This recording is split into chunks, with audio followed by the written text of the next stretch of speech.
সহ যারা আছে সকলকে আমি আবার ধন্যবাদ জানাই এই খেলা উপভোগ করার জন্য। সকলকে আবার ধন্যবাদ সেলিম ভাইকে। এ পর্যায়ে সংক্ষিপ্ত কথা জানতে চাই আজকের এই খেলার শ্রদ্ধাভাজন সভাপতি জসিম ভাইয়ের মুখ থেকে দু একটি কথা আমরা শুনতে চাই। আমার কথা হয় না যাতে ওই যে আমি শুনলাম যে বিভিন্ন জায়গায় গণ্ডগোল হয়, এই গুণযুগ যাতে না হয়, হ্যাঁ, সুন্দর সুশৃঙ্খলভাবে খেলাধুলা করিয়া প্রত্যেকের বাড়ি যাইতে পারে, এইটা হলো আমার কথা, আর অন্য কোনো কথা নাই। আর একটা তালি হবে।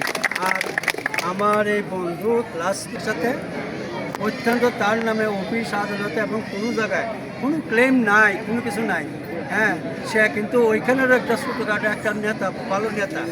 অতএব এইখানে আইসে শখ করিয়া ওনার স্ত্রীও চাকরি করে, অভাব অনটন নাই, হ্যাঁ, এটা মনের একটা আবেগ, মনের একটা শখ, হ্যাঁ, যে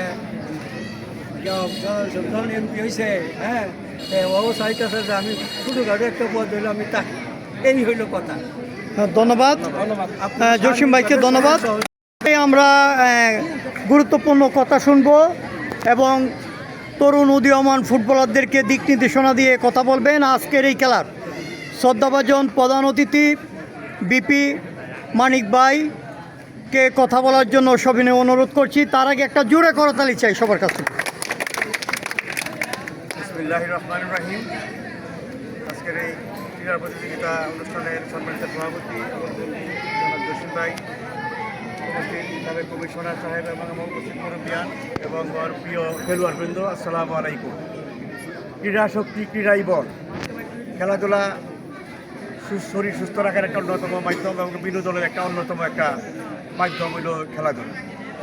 তো শুধু আজকে যে আয়োজন করা হয়েছে পাকুন্দিয়া 4 নম্বর ওয়ার্ড এবং আরেকটা চরপাকুন্দিয়া টিমের মধ্যে যে খেলা, সেমিফাইনাল খেলা আজকে হতে যাচ্ছে, আমি আশা করতেছি যে এই খেলাটা খুবই উপভোগ্য হবে যদি সকলে আমরা খেলোয়াড় সুলভ মনোভাব নিয়ে খেলি। সকলকেই খেলোয়াড় সুলভ মনোভাব নিয়ে খেলতে হবে। আর শুধু এরকম ছোটো ফুটবল টুর্নামেন্টই নয়, আমাদের এই খেলোয়াড় বৃন্দের থেকে যেন 2-4 জন জাতীয় পর্যায়েও খেলতে পারে, আমি সেই প্রত্যাশা রাখবো এবং সেই মনোবৃত্তি নিজেদেরকে গড়ে তোলার জন্য আমি আহ্বান জানাচ্ছি।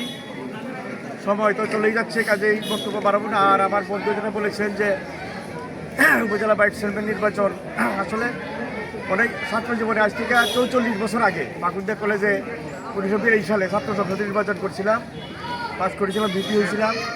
পরবর্তীতে আর কোনো নির্বাচন অংশগ্রহণ করা হয়নি। পরবর্তীতে চাকরিতেও যোগদান করেছি, আইনের ডিগ্রি নিয়েছি, মাস্টার ডিগ্রি করেছি, তারপরে আবার চাকরিও করেছি। তো মধ্যে কিছু বছর রাজনীতি করার সুযোগ হয় নাই। তো আজকের দিনে আমাদের যে পিঠামণি, আমাদের ক্লাসমেট, একসাথে পাকুন্দিয়া কলেজে পড়াশোনা করছি, তো ওনার জন্য